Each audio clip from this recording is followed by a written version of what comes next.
습관의 무서움, 나쁜 습관에서 벗어나는 방법.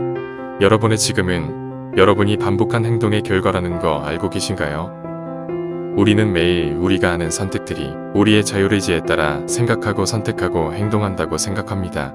하지만 이건 대단한 착각입니다.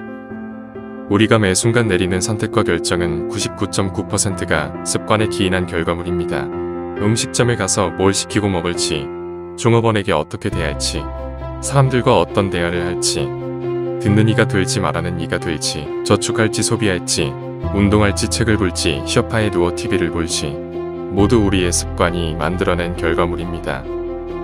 습관의 사전적 의미를 살펴보면 오랫동안 되풀이하여 몸에 익은 채로 굳어진 개인적 행동이라고 정의되어 있습니다. 우리 모두가 분명 어떤 시점에는 선택을 함에 있어서 의식적으로 결정하지만 나이가 들어가면서 생각조차 하지 않으면서도 거의 매일 반복하는 선택을 합니다.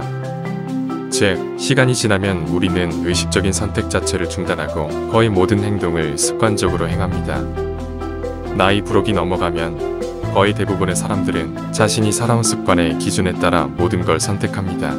그래서 사람이 바뀌는 게 거의 불가능한 것입니다. 습관에 익숙한 사람은 바뀌지 않습니다.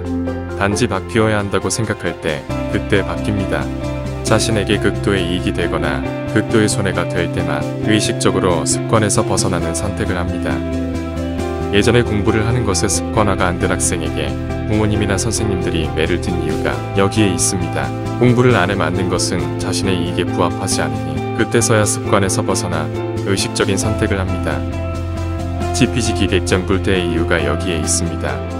나와 상대는 언제나 습관의 결과물이니 지피를 한다는 것과 지기를 한다는 것, 결국 나와 상대의 습관을 파악하고 싸우는 것이기에 위태로울 수 없는 것입니다. 예를 들어 만약 내가 너무나 사랑하는 여학생이 10등 안에 들면 사귀어 주겠다고 했을 때 공부의 습관이 안 된 학생들도 편합니다. 이유는 단순합니다. 스스로에 대한 보상을 분명히 제시하면 언제든 자신이 마음에 안 드는 습관을 변화시킬 수 있기 때문입니다. 학교에서도 기업에서도 어떤 조직에서도 이 법칙은 통합니다. 그걸 일부 대기업에서는 금전적인 보상이나 진급으로 직원의 습관을 변화시키죠. 아리스토텔레스는 니코마스 윤리학에서 이런 말을 합니다.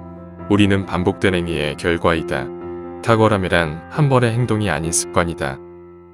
우미병 환자가 아닌 이상 자신의 습관을 몰랐다 주장하면 그건 믿기 어렵습니다. 쉽게, 만일 여러분이 일상의 선택에서 후회한다를 자주 느낀다면 당신은 당신의 습관을 정확히 알고 있는 것입니다. 습관의 원리를 알고 나면 우리는 습관을 선택할 수 있습니다. 습관을 바꿀 수 있다고 깨닫는 순간부터 우리는 언제라도 습관을 바꿀 수 있습니다. 결국 책임의 문제입니다. 더 정확히는 욕망과 행위가 일치하지 않아서죠. 내가 마음에 들지 않는 나의 습관을 바꾼다는 건 책임을 진다는 의미와 같습니다. 그리고 이는 욕망과 행위를 일치시키는 것과 같죠. 예를 들어볼까요? A가 있습니다. 나이는 먹었는데 대단히 못 삽니다. 항상 불평불만이 큽니다. 평생 열심히 일하지도 않았습니다. 공부도 하지 않고 노력도 하지 않습니다. 그런데 돈을 원하고 권력을 원합니다. 욕망과 행위가 일치하지 않는 것이죠. 열심히 뭘 하려면 노예스럽고 고통스러운 시간에 대하여 스스로 책임을 져야 하는데 그건 싫죠. B가 있습니다. 누군가에게 존경받고 인정받고 싶어 합니다.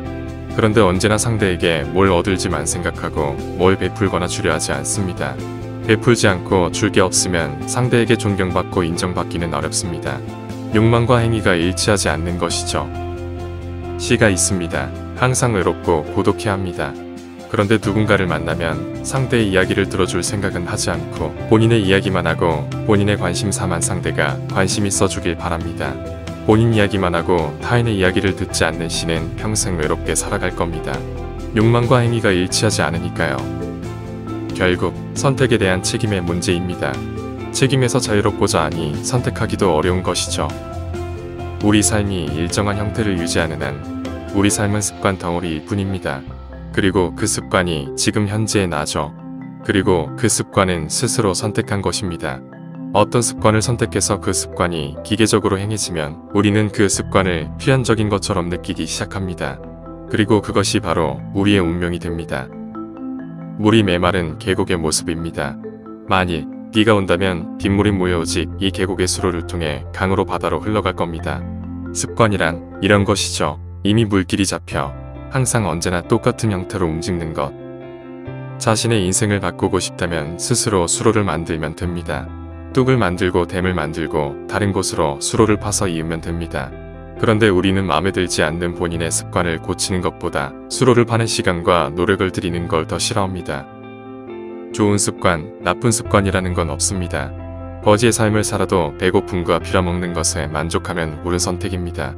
그런데 대부분은 거지의 습관을 가졌으면서 빌어먹는 걸 거부합니다. 그런데 의지와 상관없이 그 사람의 습관은 빌어먹는 삶으로 이어지게 됩니다. 선택에 책임진다면 어떤 선택도 후회가 존재할 수 없습니다. 그걸 각자가 선택한 옳은 습관이라 말할 수 있는 것이죠. 지금부터 저와 같이 내가 원하는 방향의 작은 수로부터 파기 시작하시죠. 그럼 그 작은 수로에서 또 다른 수로가 생기고 생기며 언젠가 바다에 닿아 있을 겁니다. 그리고 구독과 좋아요는 좋은 습관입니다. 끝까지 들어주셔서 감사합니다.